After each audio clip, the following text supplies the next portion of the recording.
Flashback.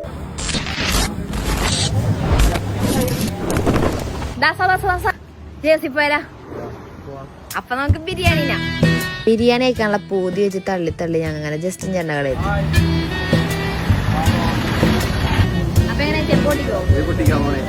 അങ്ങനെ കാത്തിരുന്ന് 2 ചെമ്പെത്തിയിട്ടുണ്ട്. അതിന്റെ ഒരെണ്ണത്തില് ബീഫും ഒരെണ്ണത്തില് നമ്മുടെ ചിക്കനും ആയിരുന്നു. അത് കൂടാണ്ട് വേറൊരു സ്പെഷ്യൽ സാധനം ഉണ്ടായിരുന്നു. അതിനാണ് ഞാൻ ഈ വയറ്റ് നോക്കി നിൽക്കുന്നത്.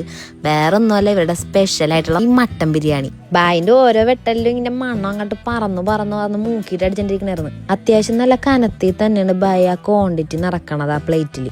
നമ്മുടെ സ്പെഷ്യൽ സാധനമായിട്ടുള്ള മട്ടൻ പൊട്ടിക്കാനാണ് ഞാൻ ഈ വെയിറ്റ് ചെയ്യണം. ചെമ്പ് പൊട്ടിക്കുമ്പോ ഈ തിരക്കാണെങ്കിൽ ചെമ്പ് പൊട്ടിച്ചു കഴിഞ്ഞാലുള്ള അവസ്ഥ പറയണ്ടല്ലോ. അങ്ങനെ വെയിറ്റ് ചെയ്ത് ഞങ്ങൾക്കും കിട്ടി ബിരിയാണി. ഈ കാണുന്നതാണ് മട്ടൻ ബിരിയാണി. അങ്ങനെ ബീഫ്, ചിക്കൻ, മട്ടൻ എല്ലാം നിരത്തി വെച്ചിട്ടുണ്ട്. ഇതാണ് ഇവിടുത്തെ മെയിൻ മട്ടൻ ബിരിയാണി. ഇത് രണ്ടും മട്ടൻ, ഇത് ബീഫ്, ഇതൊരു ചിക്കൻ. അപ്പൊ തിന്നോക്കാൻ പോണാണ്. മട്ടനൊരു രക്ഷയില്ല എന്നിട്ടാ. സൂപ്പർ സാധനം, juicy and plus quantity wise ആണെങ്കിലും സൂപ്പർ. ഒപ്പം ബീഫും ചിക്കനും വേറെ പൊളിയായിരുന്നു.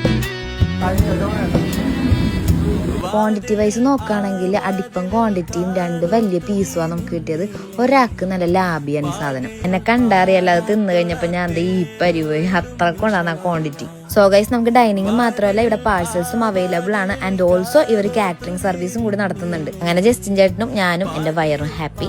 അപ്പൊ ഇവിടുത്തെ ഫുഡ് ഐറ്റംസിന്റെ റേറ്റ് അറിയാനായിട്ട് ലിങ്ക് ഒന്നും കമന്റ് ചെയ്യേണ്ട. അതേ നമ്മളിവിടെ സാധനം കൊടുത്തിട്ടുണ്ട്. സോ എല്ലാവരും വന്ന് ട്രൈ ഔട്ട് ചെയ്യുക. നമ്മുടെ ലൊക്കേഷൻ വരുന്നത് കുമ്പളങ്ങിപ്പാലം ഇറങ്ങി നേരെ വരുമ്പോ ഗഗൻ സ്മാർട്ടിന്റെ ജസ്റ്റ് അടുത്തായിട്ട്.